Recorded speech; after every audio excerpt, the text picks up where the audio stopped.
today we are going to unpack one of the biggest mistakes e-commerce businesses and owners make, which actually, allows them or forces them to leave thousands of dollars and rands on the table, and what you can do in order to prevent this from happening to your business.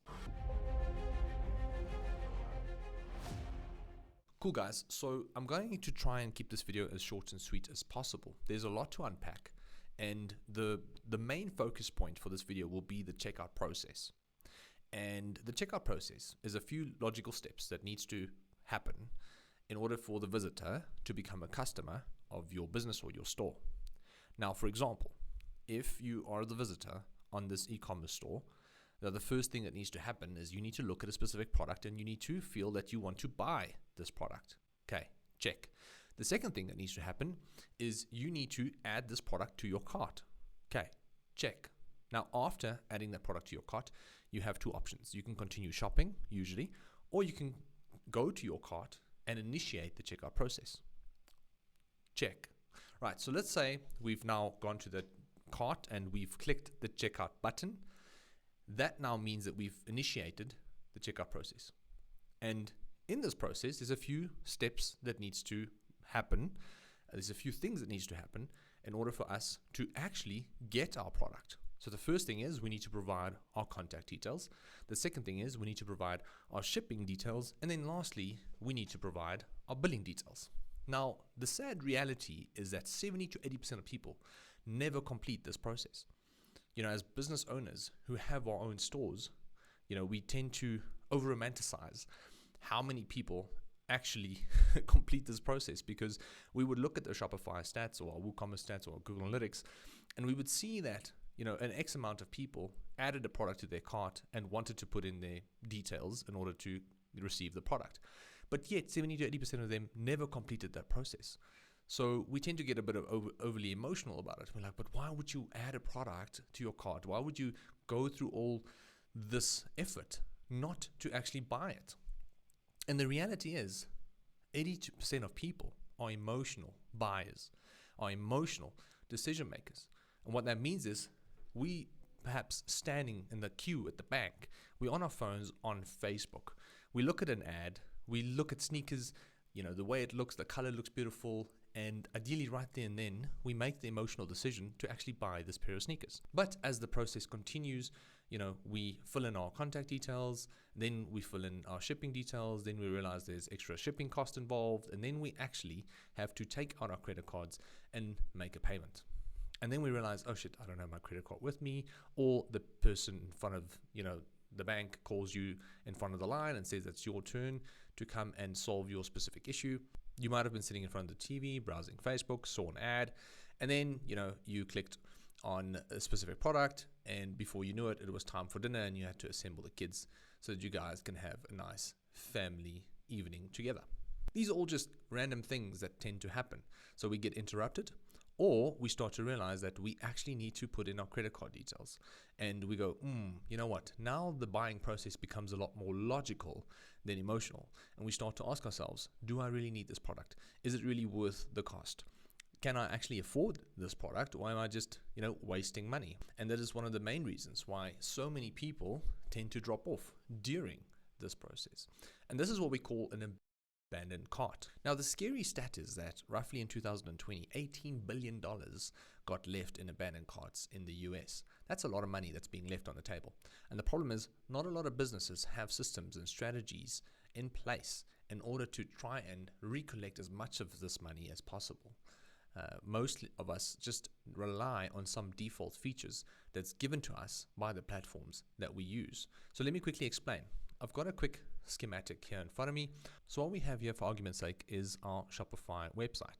And let's say that you were about to check out and something happened, life happened, or you started to use the logical side of your brain and realize that this is probably not a product that you need right now. You leave your cart, and now we, or I, depend on Shopify to send you a default abandoned cart email.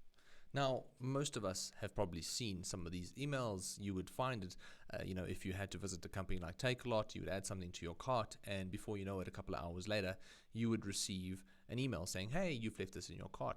Now, the problem with that is that a lot of companies only tend to send one message after someone has left this item in their cart, and they don't really try and convince them on a psychological level that this specific product or item, is still something they're looking for and is something that's really going to be beneficial to their life. You see, there are really two ways to do effective marketing. You use technology, because that is what marketing technically is piggybacking on. So by using Facebook, Google, your online store and email, that's all technology, and that is a core pillar to creating a successful marketing strategy. But the second pillar, and that's the most important pillar, and without this pillar everything falls apart or crumbles apart, pillar is psychology. Now, without psychology, you cannot resonate with your customer. You can't convince them that the product is really worth their time and money. You struggle to articulate the value, and therefore the price exceeds the value of the product, and therefore a transaction is most likely not going to happen. The psychological element is super, super crucial. And as part of this abandoned cart or checkout process, if someone leaves their cart, the strategy that you need to unpack and create and craft for your business needs to lean on the psychological element when it comes to trying to convert as much of that money that's left on the table as possible. So let me quickly explain. Most companies would just have a default email, and they would say, hey, come back, you've left something on your cart. But the problem with that is that it's only one message. It sometimes doesn't really resonate at all, and therefore that email just doesn't really get the attention it deserves, and therefore you don't collect as much of that money as you possibly can. Now on this slide, you will see that we have a few emails planned out when it comes to the abandoned cart process. And unlike most companies, we don't really use the default platform that's given to us, whether it's WooCommerce or Shopify, whatever it may be. We like using two specific software tools. One is called Omnisend, one is called Klaviyo, and it's really up to your preference of which one you prefer. But see these platforms as a MailChimp, but it's specifically crafted for e-commerce businesses. And I'm going to quickly show you, a bit of an example once we've run through these 4 emails. Now, also keep in mind that it doesn't just have to be emails. With a platform like Omnisend and Klaviyo, you can also send SMSs, Facebook messages, in order to try and convince people to come back after they've left something in their cart. So after someone has abandoned their cart, you still have 4 opportunities left in order for someone to convert into a customer. And obviously, if you get this right, that will allow your business to make more money without having to spend more money on ads. So what we've got here, for example, is the very first email. Now, a lot of companies would wait 12 to 24 hours to send the very first email. What we do is we send this email almost immediately after they've abandoned their cart. So around 2 hours, which is seen as very, very soon in the abandoned cart realm. And the reason we do this is because we want to show them that we are aware that they left their cart, but we also want to capitalize on the emotion that really got them to add the product to their cart. Because again, 80% of people are emotional decision makers. And if we can reach out to them while that emotion is still fresh in their mind, the odds of us then converting that visitor into a customer is obviously just increased. So the very first email we usually send 2 hours after someone has abandoned their cart. And it's usually the subject line or something like, hey, did something go wrong? Was there a technical issue? And the reason we like this specific email is because it shows that we're aware that they left their cart, but that we also want to try and support them through the checkout process, because maybe something did happen. Maybe there was a technical issue with the payment gateway. Maybe there was a technical issue with the website. Maybe the website just crashed, or maybe something happened, or maybe there's a bad user experience or piece of code that obviously somehow ended up messing with the site, and therefore they had a bad experience. So therefore we send this email. And a lot of people tend to reply on this email because it's genuine and it also makes sense. It's contextual to the situation, because it's, hey, look, you just tried to buy a product from us, but you decided against it. Did something happen? It's odd that this has happened, and therefore we want to try and see if there's anything we can do in order to, help with the process. And that's really what this email is all about. And that's also what makes it so powerful. Now, the second email gets sent 6 hours later. And this email is more of an emotional email. This is where we try and establish trust and credibility. So for example, if you are a nutrition brand and you were selling, products that could help people lose weight, Ideally, you want to feature some testimonials or reviews in this email that can actually show how beneficial the product will be to their lives. So you are trying to tap into that emotion that they probably had when they tried to buy the product, right? It's really a situation where you want to establish trust and credibility and authority as a business, but you want to show how good the product really, really is. And you want to tap into the emotion so that the person can see how the product's actually going to benefit their life.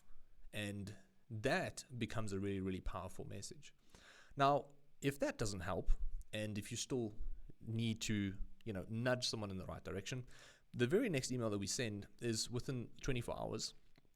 So that's literally a day after they've abandoned their cart. And this is where some of the emotion has already kind of like been suppressed, and therefore they have now moved into a logical reasoning mindset. So therefore the third email a day later would have a more logical tone.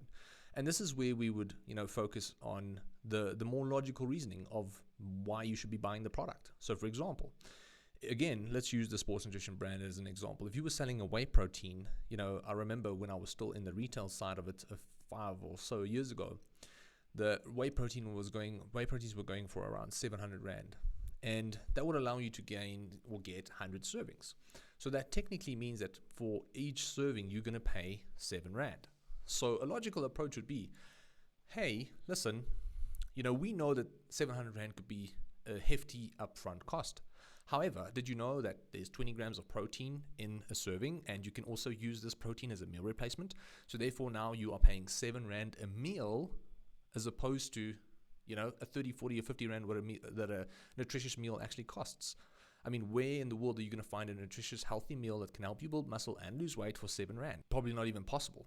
So by buying this product, not only are you feeding your body with nutritional value, but you actually perhaps saving money because now you can have meals at a cheaper cost. So that is where you want to use the logical reasoning. And then 36 hours later, if you've thrown everything at it but the kitchen sink, then that is where you try and tap into some excitement and maybe create a bit of an urgency element where we would say, hey, look, here's a 10% off discount for you, and it's limited to 48 hours or 24 hours. If you want it, there's 10% off. And this is where you would sacrifice a bit of margin in order to get some money back into the business. So guys, that's really what the abandoned cart process then ends up looking like on our side. And this is one of the main reasons why we say a lot of companies leave a lot of money on the table, because none of them really go to the extent of setting up automations like this that can actually help them generate more revenue without them having to spend more money on ads. So just to give you a quick example. So this is a client of ours, and in the last 30 days, they have made 80,000 Rand back on automations. Now, the total revenue in the store in the last 30 days is 350K, and they have made 80,000 Rand from their automations. That is 80,000 Rand they didn't have, and that is 80,000 Rand extra that they've made without having to spend more money on ads. So this strategy doesn't cost you much. It just costs you, some little bit of time management every month just to see if everything is still working, and essentially if you can improve the message somehow in shape or form. And then on top of that, it's a really powerful strategy that's equivalent to almost 25 to 30%. And on top of that, it's an extremely powerful strategy that can help you generate, as you can see, 20 to 25% extra without you having to spend more money on ads. And that is why this strategy is so powerful. And hopefully now you can see why a lot of e-commerce businesses tend to leave a lot of money on the table, because they don't have the systems in place in order to help them collect that money that has been left on that table. So from our side, guys, I hope this added a bit of value to you as an e-commerce business owner.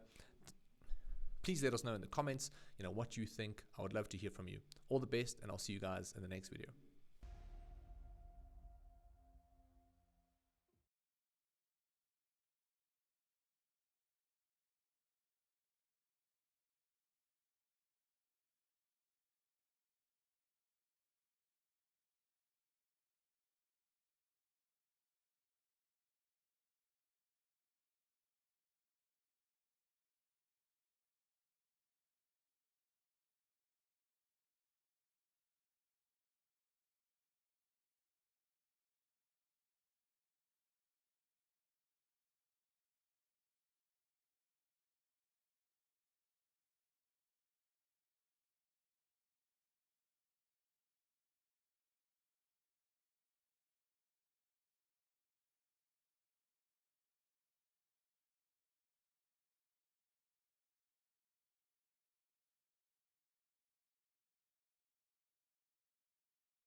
So